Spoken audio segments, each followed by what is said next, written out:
And now, a brief look at another form of discrimination and diversity that is often overlooked in textbooks and in general discussions about diversity, and that's appearance discrimination, or what we call Lookism.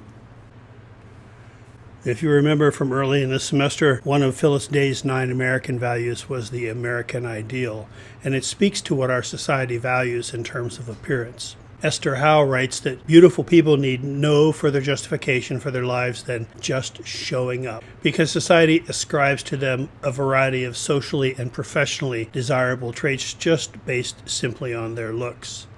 A lack of physical attractiveness, on the other hand, is interpreted as an indicator of a deficit in competence and other traits that we want to have. This is an area where intersectionality shows itself quite frequently. In the areas of gender, women and men are focused upon such issues as the build of their body and are evaluated based upon their appearance. Minorities are evaluated at times due to skin color and also whether their skin is dark or light. As far as disabilities are concerned, the differently abled don't meet the standards of appearance. Religions and cultures often dress differently, and individuals of those groups are often judged negatively because of how they dress. And in socioeconomic class, people with more money have the resources and the time to pursue improved appearances that poor people just don't have. While we have become more sensitized to other forms of discrimination, Lookism has begun to be practiced more as the media raises our expectations of appearance to higher and higher standards. Very few federal laws exist in this area. We will identify one later in this discussion.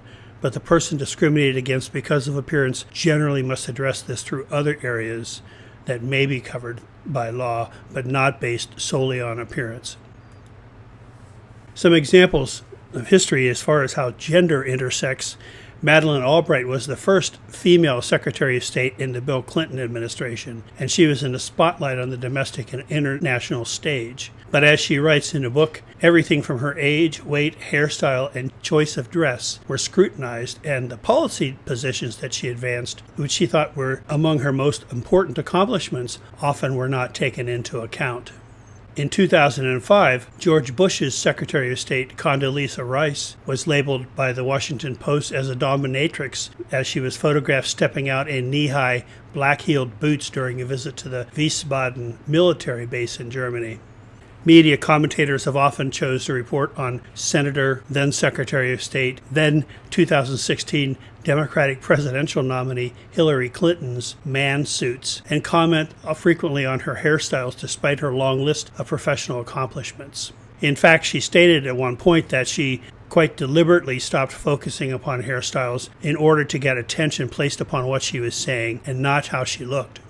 Sarah Palin, former governor of Alaska and the 2008 Republican vice presidential candidate, was the subject of a great deal of positive media attention due to her conventionally attractive appearance, and she suggested that the focus on her appearance ignored her professional and policy accomplishments. Beauty does create a halo effect, and it predicts that people hold more positive expectations for attractive than unattractive people. People behave more favorably toward attractive people, and this more favorable treatment results in higher self-concept for attractive people, and because of that, more positive outcomes. In one study, respondents said that appearance discrimination was more important to them and more significant than ethnic discrimination. Salaries and promotional opportunities have been shown to be lower with people who are plain and unattractive appearing. It's called the plainness penalty. And pay differential has been shown to be as much as 20% between attractive and non-attractive people. Attractiveness also tends to increase a person's chance to get hired to begin with, and better-looking executives bring in more business for their company, according to several studies that have been conducted. From the beginning of their lives, those perceived to be unattractive suffer the penalty. Parents tend to respond more lovingly to attractive children. Peers prefer more attractive playmates. Teachers have higher academic expectations of attractive students. Infants as young as 14 hours old have been shown to react more favorably to attractive faces. Even cats have been shown to respond more favorably to attractive people. Yes, that's true. Unattractive people tend to discriminate against themselves and experience higher levels of self-hate, and this results in a lot more social isolation and social withdrawal. And because of this, unattractive persons tend to have fewer friends and fewer romantic experiences. On average, physically attractive individuals have more friends, have better social skills, and have more active sex lives. Of all the groups, obese women and short men tend to suffer the highest level of prejudice because of appearance in our society. Researchers from MIT found that the part of the brain that lights up when men are shown a picture of a beautiful woman is the same part of the brain that lights up when a hungry person sees food or an addict needs a fix. In 1987, the Harvard Law Review reported that the most physically unattractive members of our society face severe discrimination. This is a serious topic. People who are regarded as unattractive were at one time even barred by law from appearing in public places in some areas of America. These were known as the ugly laws, and unsightly people were given fines when they were seen in public. The unattractive are treated poorly in such diverse contexts as employment and hiring decisions, in criminal sentencing, and in renting apartments. But there's no legal recourse. If the question of being declared a minority group should come up, the Harvard Law Review says that the physically unattractive do not constitute a cohesive group. So a thin person with an unattractive face may feel very little kinship with an obese person. Physical unattractiveness is a continuum, and neat determinations are impossible, the Harvard Law Review said. The Americans with Disability Act does consider extreme obesity to be a disability, however, so this is one area of appearance that may be able to be addressed in the law, but this appears to be the only appearance-related condition addressed by the law in the United States, and this really is more about health than about appearance. An author by the name of Nancy Etkoff, who wrote a book called The Survival of the Prettiest, believes that the human preference for attractiveness is rooted in evolutionary instinct, and that trying to prevent it from influencing people would be telling them to stop enjoying food or sex or novelty or love. She says that being prized for it is not a social evil.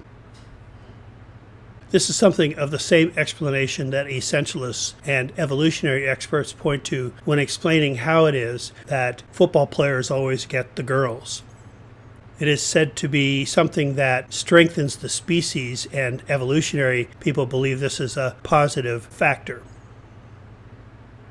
Appearance discrimination is very real in its consequences for its victims, both in personal life and in the workforce, and the ramifications of it go far beyond the immediate suffering occasioned by feeling left out or rejected, when considering how different one's life could be if appearance wasn't an issue.